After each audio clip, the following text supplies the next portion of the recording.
이 시간 우리 가운데 허락하시는 하나님의 말씀은 누가복음 19장 41절에서 48절까지 말씀입니다. 우리 한 절씩 교독하도록 하겠습니다. 누가복음 19장 41절에서 48절 말씀입니다. 교독하겠습니다. 가까이 오사 성을 보시고 우시며 이르시되 너도 오늘 평화에 관한 일을 알았더라면 좋을 뻔하였거니와 지금 내 눈에 숨겨졌도다. 날이 이를지라 내 원수들이 토둔을 쌓고 너를 둘러 사면으로 가두고 또 너와 및 그 가운데 있는 내 자식들을 땅에 메어치며 돌 하나도 돌 위에 남기지 아니하리니 이는 내가 보살핌 받는 날을 알지 못함을 인함이니라 하시니라. 성전에 들어가사 장사하는 자들을 내쫓으시며 그들에게 이르시되 기록된 바 내 집은 기도하는 집이 되리라 하였거늘 너희는 강도의 소굴을 만들었도다 하시니라. 예수께서 날마다 성전에서 가르치시니 대제사장들과 서기관들과 백성의 지도자들이 그를 죽이려고 꾀하되 백성이 다 그에게 귀를 기울여 들어오므로 어찌할 방도를 찾지 못하였도다. 아멘. 할렐루야. 우리 옆 사람하고 인사하겠습니다. 저녁에 뵈니 더 반갑습니다.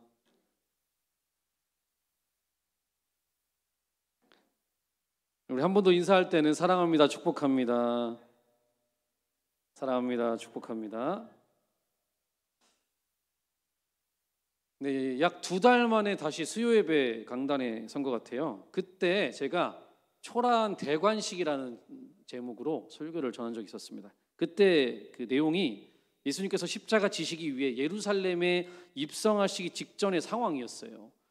제자들이 예수님을 왕으로 이렇게 추대시키려고 그 나귀 새끼를 데려와서 거기에다 옷을 얹고 예수님을 태우는 거죠. 그리고 길가에도 자기들의 옷을 벗어서 이렇게 깔아놓습니다. 그러면서 호산나 다윗의 자손이요 하면서 예수님을 칭송합니다. 이게 바로 대관식 같은 거였죠. 백성들은 예수님이라면 우리를 로마의 어떤 압제에서부터 건져주실 분이라고 그들은 기대했고 그렇게 될 거라고 확신을 가지고 있어서 굉장히 기뻤습니다. 대관식은 축제 같은 거잖아요. 그래서 그들은 아주 기쁨이 컸습니다. 축제 같은 분위기였어요. 그런데 오늘 본문을 보면요, 그 다음 구절에 뭐라고 나와 있냐면 예수님이 울고 있다 이렇게 기록되어 있습니다. 이게요, 감격해서 우는 게 아니에요.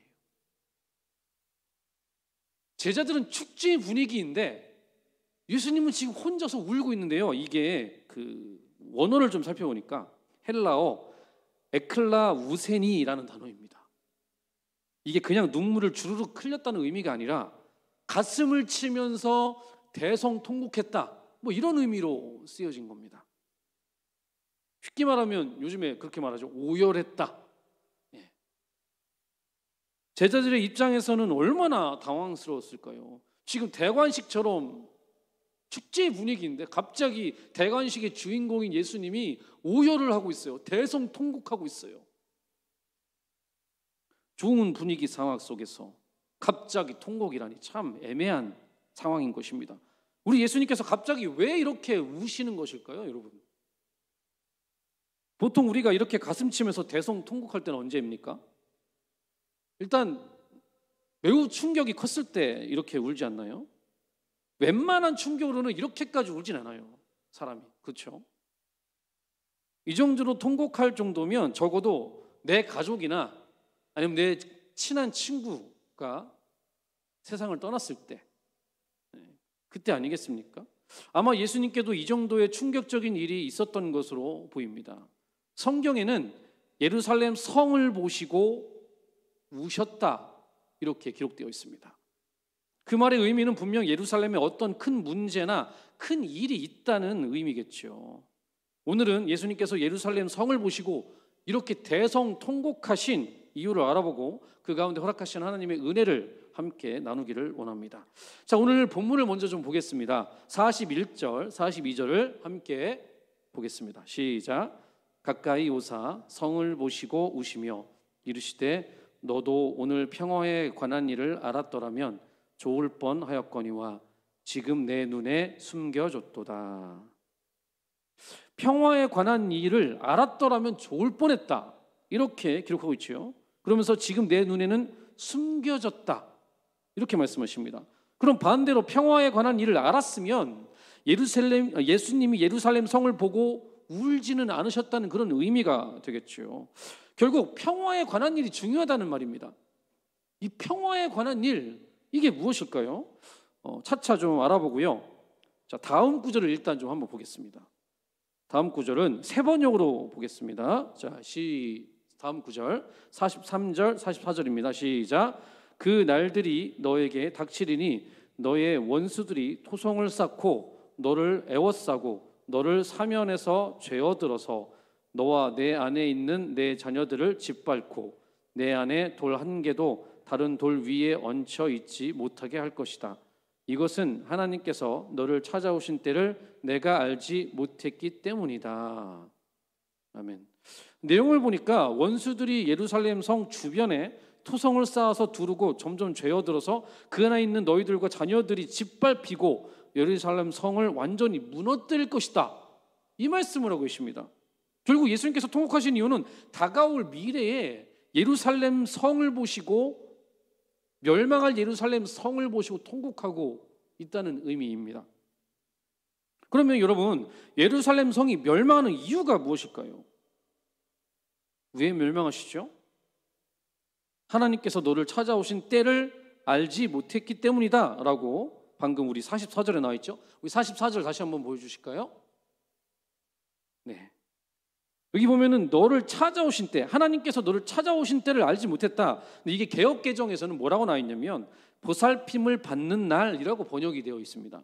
그래서 제가 원어를 찾아보니까 원어에는 에피스코페라는 단어가 써 있는데요. 이게 뭐냐면 방문이라는 의미예요. 그래서 제가 세 번역으로 그냥 이렇게 보게 됐습니다. 방문, 하나님이 우리를 찾아오신 것. 그래서 하나님께서 인간에게 어떻게 방문을 하셨죠, 여러분? 성육신한 예수님으로 방문하셨습니다. 그분을 보내심으로 방문하신 것이죠. 그럼 방문 목적은요? 백성들이 죄를 회개하고 예수님 믿고 구원시키기 위해서 이 땅에 오신 것입니다. 결국은 하나님께서 찾아오신 때라는 의미는 예수님께서 십자가 지시고 우리를 구원하실 때, 그때를 말하는 것입니다. 그리고 내가 알지 못했다. 내가 알지 못했다는 의미는 뭘까요? 잘 알고 계시는 것처럼 백성들이 예수님을 메시아로 알아보지 못했습니다. 그리스도로 알아보지 못했죠. 그 십자가에서 돌아가시는 의미를 알지 못했습니다. 오히려 그 예수님을 잡아서 죽였잖아요. 그것을 말하는 것이죠. 그럼 아까 본 42절의 평화에 관한 일은 무엇일까요? 우리 42절을 다시 한번 보여주실까요? 42절에 보면은 평화에 관한 일을 알았더라면 좋을 뻔했다. 이렇게 말하죠. 그렇죠? 울면서 이렇게 말하신 거잖아요. 결국은 뭡니까? 평화는 우리가 이 땅에서 억울함이 없고 전쟁이 없고 아무 일 없는 평화를 말하는 게 아닙니다. 이 평화는요, 관계를 의미하는 거예요. 누구와의 관계죠? 바로 하나님과 이 인간 사이의 관계적 평화를 말하는 겁니다. 인간이 하나님 앞에 범죄함으로 하나님을 대적하게 되었죠. 관계 가운데 평화가 깨진 겁니다. 그러나 이제 예수 그리스도의 보혈의 은총으로 인해서 하나님과의 관계의 평화, 즉 화평이 우리 가운데 온 것입니다. 그리스도의 복음으로 하나님과 평화를 이룬다는 의미인 것입니다. 예수님께서 제자들에게 자신의 죽음과 부활을 지속적으로 말씀하신 이유, 그리고 여러 가지 비유로 천국 복음을 말씀하신 이유가 바로 여기 있는 것입니다. 내가 너희들 볼 때 위험해. 하나님과의 평화가 깨져서 다 죽게 생겼어. 멸망할 것 같아. 그러니까 너희들 화목해야 된다. 화평해야 된다. 그러면서 천국 복음을 계속 전해주심으로 화평하게 만드시려고 노력했던 것이죠. 예수님은 이스라엘의 멸망을 보고 계셨던 것입니다. 그 처참한 멸망의 상황을 보고 계셨던 것이죠.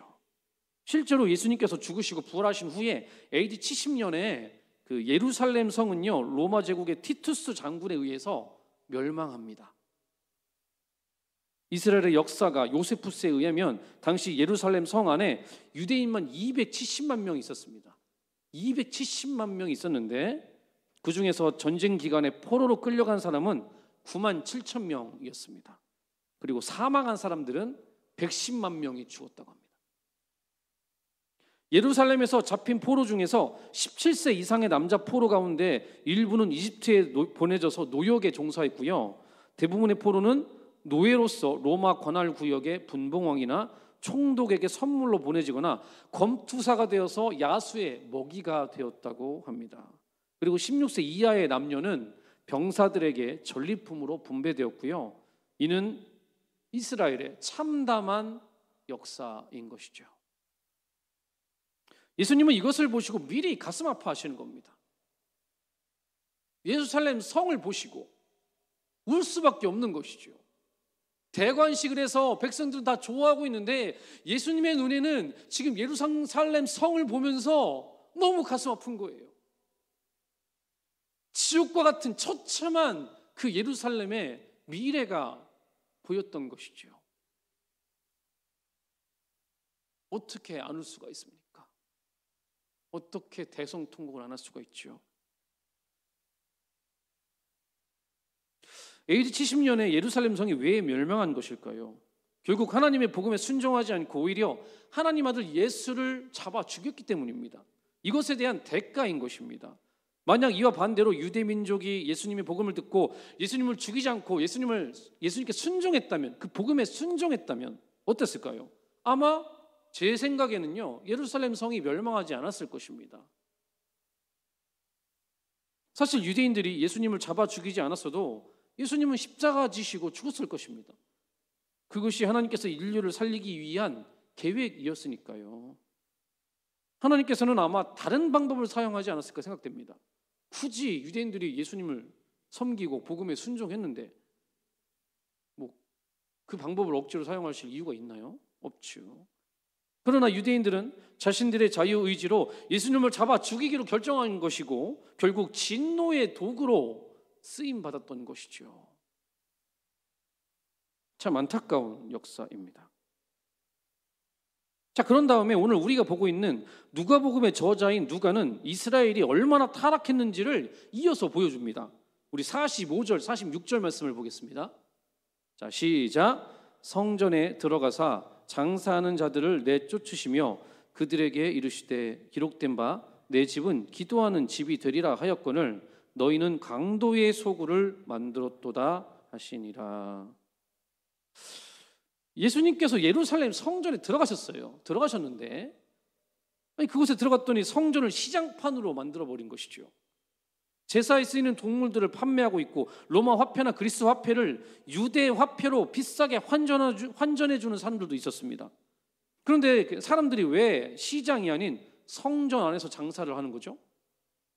그 이유는 이스라엘은 절기 때마다 전국의 유대인들이 그 예루살렘 성전으로 하나님께 제사를 드리기 위해서 다 모이는 것이죠. 제사를 드리기 위해서 여러분 무엇이 필요합니까? 제물이 필요하잖아요. 그렇죠? 그래서 전국의 유대인들은 자신들의 원래는 처소에서 비둘기나 소나 양, 염소 이런 것들을 잡아서 끌고 오는 거죠. 그런데 여러분 흠없는 제물을 드려야 됩니다. 그렇죠? 그러면 저기 밑에 지방에서 그 제물들 끌고 올 때 예를 들어 소를 끌고 온다고 가정했을 때 소가 오다가 삐끗하면 어떨까요? 다리가 삐끗하거나 눈병이 생기거나 상처가 나요. 그러면 어떻게 해야 되죠? 제물을 다시 데려와야 됩니다. 이게 굉장히 번거롭고 굉장히 수고스러운 일이죠. 하나님은 이것부터 예배다, 제사다라고 말씀하신 것이었죠. 우리가 마치 주일날에 아침 일찍 일어나서 샤워하고 가장 좋은 옷으로 머리 단장하고 입고 그러고서 예를 들어 비가 오거나 눈이 오거나 그것을 다 뚫고 주님 앞에 나와 예배하는 것, 이 모든 것이 사실 예배입니다. 이게 예배예요. 그러나 지금 보세요. 이 사람들이 어떻게 하고 있죠? 이 번거로운 것들, 수고스러운 것들을 어떻게 합니까? 타협하는 것이죠. 성전 안에서 장사를 해서 이거 쉽게 그냥 구매해가지고 주님께 제물로 드리는 겁니다. 편의상의 목적으로 예루살렘 성전에서 이 제물을 판매하는 것이죠. 돈을 환전하는 것도 마찬가지입니다. 유대인들이 가지고 있는 그리스 화폐나 로마 화폐를 제사를 위해 유대 화폐로 바꿔서 예물을 드리는데 이 장사하는 양반들이 어떻게 합니까? 비싸게 환전해서 이득을 취하는 것이죠. 여러분 생각해 보십시오. 절기 때마다 장사가 얼마나 잘 될까요? 그냥 돈을 다 긁어 모으는 거예요. 그래서 당시 예루살렘 성전은 이스라엘 경제 특구였습니다. 그리고 이를 주관하고 관할하는 자가 바로 대제사장이었습니다. 여러분 그 성경을 잘 보면은 대제사장들이라고 복수로 쓰여 있는 문구가 굉장히 많아요. 그렇지 않습니까, 여러분? 근데 원래 그 대제사장은 1인 종신직입니다. 딱 한 명밖에 없어요. 근데 이상하죠? 왜 복수로 썼을까요?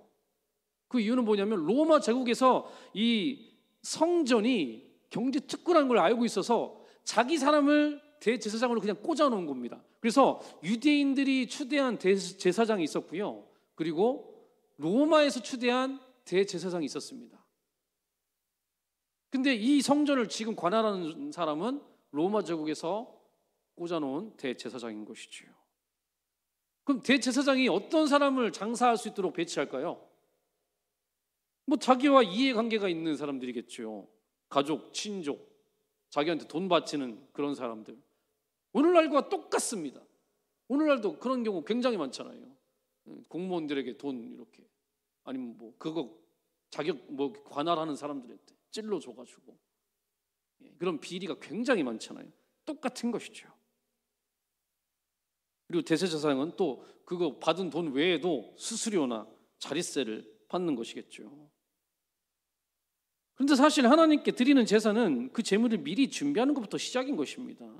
아까 제가 말씀드린 것처럼 모든 여정이 이 제사를 드리기 위해서, 절기를 지키기 위해서 저 먼 곳에서 제물을 끌고 오는 그 모든 여정, 그 과정, 이것들이 다 하나님께 드리는 예배라는 것이죠. 우리의 예배는 어떻습니까? 그래서 사실 온라인 예배가 될 수 없다는 것입니다. 예배 정신과 맞지 않습니다, 사실. 오늘날 많은 사람들이 바쁜 일 있으면 그냥 온라인으로 예배 드리면 되지, 그렇게 생각하는데, 하나님이 우리 가운데 말씀하신, 명령하신 예배와는 전혀 정신이 다르다는 것을 우리는 알아야 되는 것입니다. 사랑하는 성도 여러분, 하나님 앞에 신실한 예배로 영광 돌리실 예수 그리스도 이름으로 축원드립니다. 아멘. 이 모든 의미를 무시한 채 장사하고 있는 그들을 보고 예수님이 마음이 어땠을까요? 기가 차는 것이죠. 화가 날 수밖에 없었을 것입니다. 우리 46절 말씀을 다시 한번 읽어보겠습니다. 뭐라고 예수님이 하시는지 보겠습니다.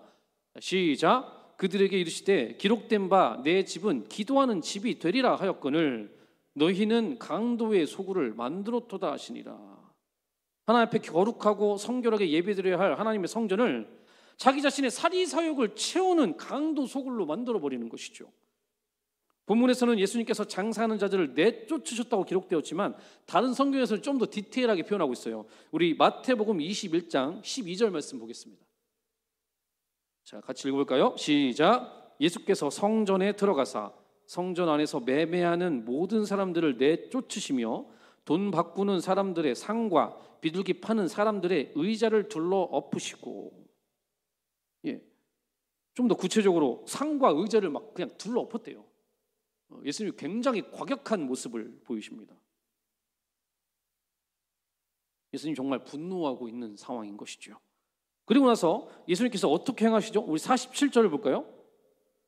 자, 시작. 예수께서 날마다 성전에서 가르치시니 대제사장들과 서기관들과 백성의 지도자들이 그를 죽이려고 꾀하되. 자, 날마다 성전에서 가르치셨다고 합니다. 무엇을 가르쳤을까요? 당연히 하나님 말씀을 가르쳤겠죠. 천국 복음을. 왜 가르쳤을까요? 이 강도 소굴로 더러워진 성전을 깨끗하게 정화시키는 것입니다. 하나님 말씀을 선포함으로 그곳을 바꾸는 것이죠. 그런데요, 저는 오늘 이 본문에서 이상한 점을 한 가지 발견했습니다. 여러분도 혹시 발견하셨습니까? 한 가지 이상한 게 있어요. 제가 상식적으로 이걸 한번 생각해 봤어요. 본문 45절에 성전에 들어가는 장사하는 자들을 내쫓으셨죠. 막 그 의자하고 상을 뒤집어 엎으시고 예수님이 과격하게 행동하셨잖아요. 그렇죠? 여러분, 이 행위의 주체가 예수님이었습니다. 예수님의 무리가 아니라 예수님 혼자라고 기록되어 있어요. 예수님이 혼자서 하신 겁니다. 분명히 그 자리에는 예수님의 제자들도 있었을 것입니다. 그리고 아까 그 대관식처럼 했던 꽤 많은 예수님의 무리들이 있었겠죠. 그런데 예수님이 지금 혼자 하신 것처럼 말씀하세요. 그런데 여러분, 혼자 이것을 막 뒤집어 엎으면 그 성전 안에 있는 다수의 사람들은 왜 가만히 있는 거죠? 왜 가만히 있었을까요? 왜일까요? 아니, 성전에서 어떤 한 사람이 깽판을 막 부리잖아요. 그러면 장사를 방해하는데 왜 그 사람을 막지 못하는 거죠? 장사하는 사람들, 성전 지킴이, 관리자들, 왜 예수님의 이런 행동을 막지 못하는 겁니까? 이상하지 않아요? 아무리 기습으로 그렇게 해도 가드나 이런 사람들이 와가지고 막아야 되는 거 아닙니까? 뒤늦게라도 그렇게 해야죠. 그리고 이스라엘의 주축 세력들은 예수님의 제자들이 아닙니다. 이들이에요. 대제사장, 그리고 그들의 측근들, 그들이 주축 세력입니다. 그들이 다수입니다. 그런데 제압을 못해요. 이게 저는 참 이상하더라고요. 왜 그런 걸까요? 충돌이 일어날 수밖에 없었을 겁니다. 그런데 충돌이 일어나지 않고요, 예수님이 그 성전을 점령해서 뭐 했죠? 말씀을 가르칩니다. 가르쳐요. 그 말 뜻은 그 자리에 있었던 장사꾼들이 다 돌아갔다는 거예요. 대제사장도 찍소리 못하고 있었다는 겁니다. 자, 우리 다시 한번 46절을 볼게요. 거기에 해답이 있으리라고 저는 생각됩니다. 자, 시작.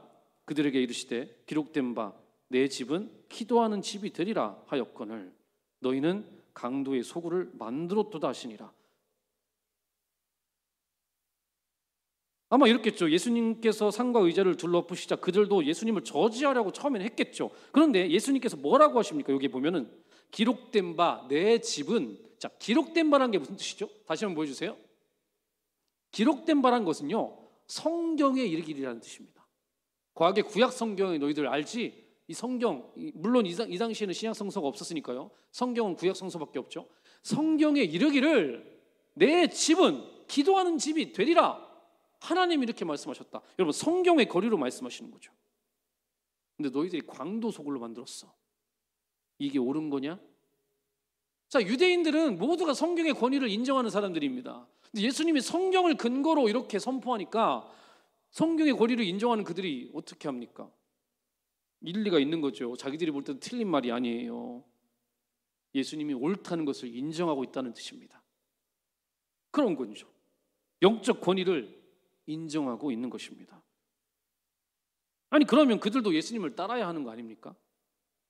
자신들의 잘못을 하나님 앞에 회개하고 그 죄의 길에서 돌이켜 예수님을 따라야 하는 거 아니냐 이 말입니다. 그러나 그들은 어떻게 하고 있죠? 아까 우리 47절 말씀 다시 한번 보겠습니다. 자, 시작. 예수께서 날마다 성전에서 가르치시니 대제사장들과 서기관들과 백성의 지도자들이 그를 죽이려고 꾀하되. 예수님을 죽이려고 꾀하고 있습니다. 마가복음에는요, 왜 죽이려는지도 이유가 나와 있어요. 우리 마가복음 11장 18절 말씀을 볼까요? 여기는 좀 더 명확하게 나와 있어요. 시작. 대제사장들과 서기관들이 듣고 예수를 어떻게 죽일까 하고 꾀하니 이는 무리가 다 그의 교훈을 놀랍게 여김으로 그를 두려워함일러라. 이들이 예수님을 죽이려 하는 이유가 무엇입니까? 예수님을 두려워했기 때문입니다. 왜 두려운 거죠? 백성들이 그의 교훈을 놀랍게 여겨서 자신들을 따르는 것이 아니라 주축 세력들인 자신들이 아닌 예수 그리스도를 따르려 했기 때문인 것이죠. 이게 두려운 것입니다. 자신들의 권력을 잃을까 봐 크게 두려운 것이죠. 이스라엘의 기득권 세력들인 대제사장들과 서기관들과 백성의 지도자들은 사실 예수님이 옳다는 것을 알고 있었습니다. 그 누가복음 7장에서도 장로들이 예수님께 와서 백부장의 종을 고쳐달라고 직접 요청합니다. 여러분 이게 무슨 뜻입니까? 이 사람들이 요청을 해요. 예수님께요. 백부장 로마 그 군인의 종이 죽을 병 걸렸다고 고쳐달라고 그렇게 요청합니다. 무슨 뜻이죠? 예수님께 능력이 있다는 것을 인정한다는 뜻입니다. 또한 바리새인들이 예수님께 이것저것 질문을 많이 하죠. 여러분 그 질문에 대한 답변을 예수님께서 단 한 번이라도 제대로 못한 적이 있습니까? 상상을 초월하는 지혜로 답변해 주셨습니다. 그러니까 늘 바리새인들이 아무 말 못하고 가는 거죠. 그러면 이게 무슨 뜻입니까? 예수님의 지혜를 인정한다는 뜻이 되는 것이죠. 그리고 오늘 말씀에서도 예수님이 성전에서 장사하는 자들의 상과 의자를 엎어버리는데도 그리고 내쫓는데도 아무것도 못해요. 왜죠? 예수님의 말씀과 행동에 틀린 것이 없다는 것입니다. 예수님의 영적 권위에 자신들이 눌리고 인정할 수밖에 없었다는 것이죠. 그들은 예수님의 능력, 지혜, 영적 권위 다 인정합니다. 그러나 예수님을 따르지 않습니다. 이 세상에서 자신들이 가진 것들이 너무나 많은 것입니다.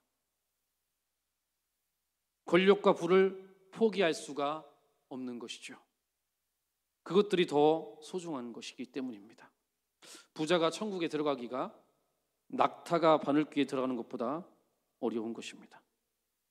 예수님의 눈에는 이런 예루살렘 성 안에 타락한 모습을 보시고 멸망할 예수님이 보이시는 것이죠. 그래서 즉위식으로 인한 축제 분위기 속에서 백성들은 다 좋아하고 있고 제자들 다 막 신나하는데 예수님 혼자서 대성통곡으로 슬퍼하셨던 것이죠. 지구상에서 그리스도인의 숫자가 거의 없는 섬이 있습니다. 그곳 인구의 대다수는 무슬림이며 평생 단 한 번도 복음을 들어보지 못한 이들도 적지 않습니다.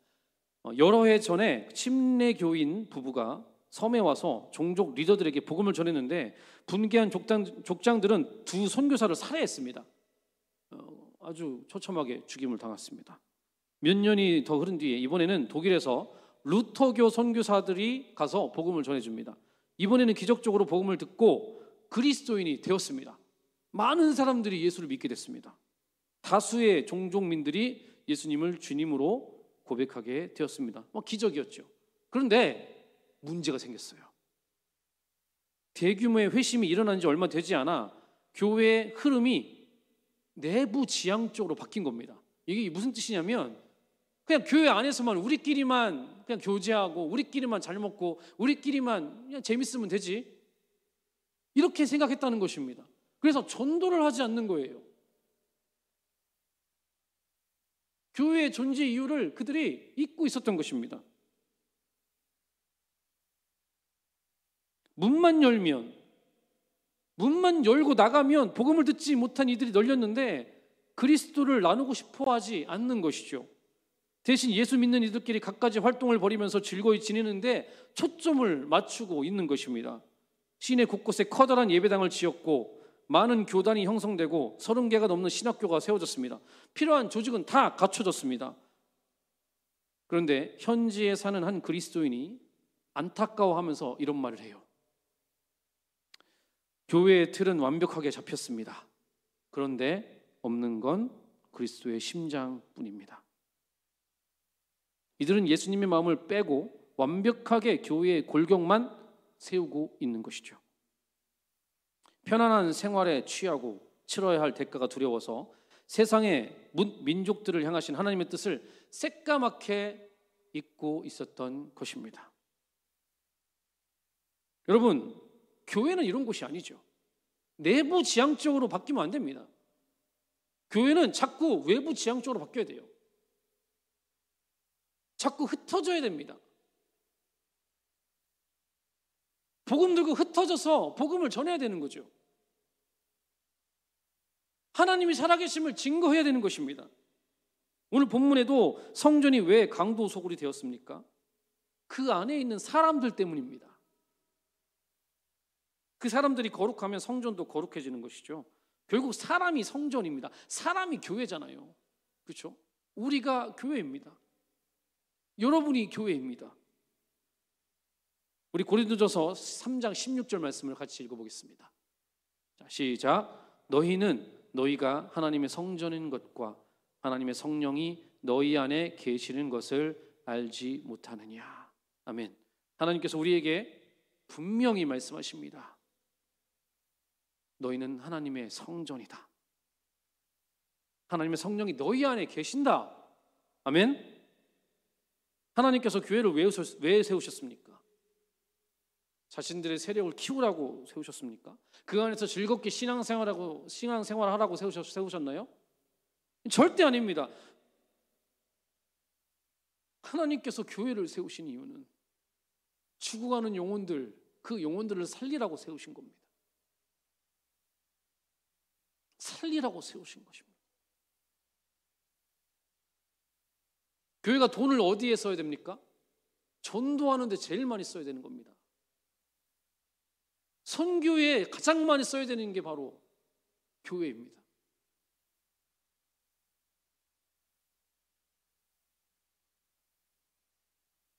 예수님께서 예루살렘 성전을 향해 바라셨던 것은 무엇일까요?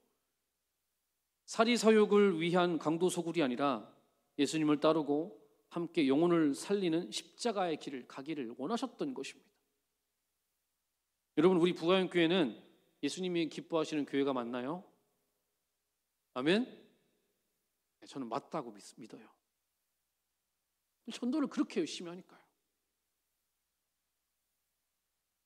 기빈 초촌잔치 하는데 돈을 그렇게 많이 썼는데도 다 행복해하고 즐거워하고, 그게 교회죠.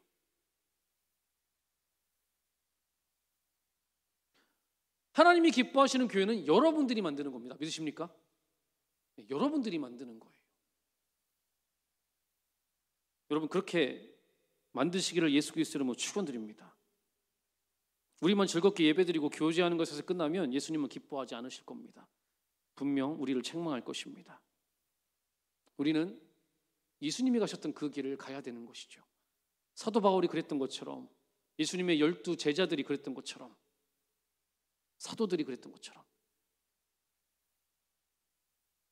우리는 그렇게 살아야 하는 것이죠.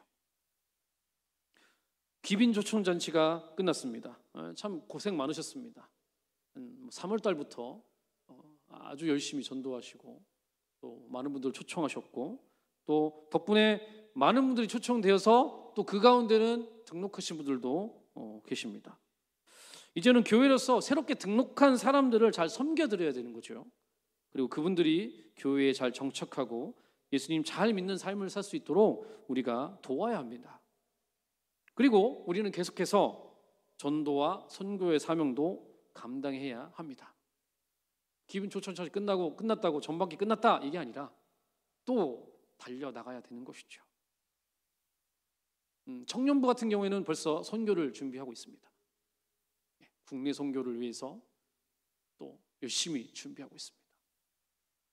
우리 성도들 같은 경우도 기분 초청차이 끝났음에도 불구하고 계속 전도지를 나눠주는 분들도 계십니다. 그게 바로 교회죠. 그게 바로 잘 가는 겁니다. 사랑하는 성도 여러분, 하나님이 우리를 교회로 불러주셨습니다. 이곳은 절대로 강도소굴이 돼서는 안 되죠. 우리는 끝까지 주님 나라 가는 그날까지 그렇게 주님의 뜻을 받들어서 전도하고 선교하고 영혼 구원하는 일에 최선을 다하는 하나님이 찾으시는 바로 그 교회가 우리가 되기를 소망합니다. 기도하시겠습니다. 사랑하는 주님, 감사드립니다. 오늘 우리 가운데 주신 말씀 우리가 잘 기억할 수 있도록 도와주십시오. 혹시 하나님, 주님께서 우리 부가영교회를 보시고 대성통곡하고 계시지 않으셨습니까? 예루살렘 성을 보고 오열하시고 슬퍼하셨던 예수님의 얼굴을 떠올려 봅니다. 주님, 우리가 그렇게 되고 싶지 않습니다. 이 부가영교회는 정말 주님이 기뻐하는 교회가 되길 소망합니다. 하나님의 나라와 그 일을 위해서 우리의 삶을 드리는, 전도하고 선교하는 것에 최선을 다하는 그런 하나님이 기뻐하시는, 하나님이 찾으시는 바로 그 교회가 이 부가영교회 되기를 간절히 소망하오니 성령님 우리와 동행하여 주시고 우리 가운데 충만하게 역사하여 주시옵소서. 감사드리며 예수님의 이름으로 기도합니다. 아멘.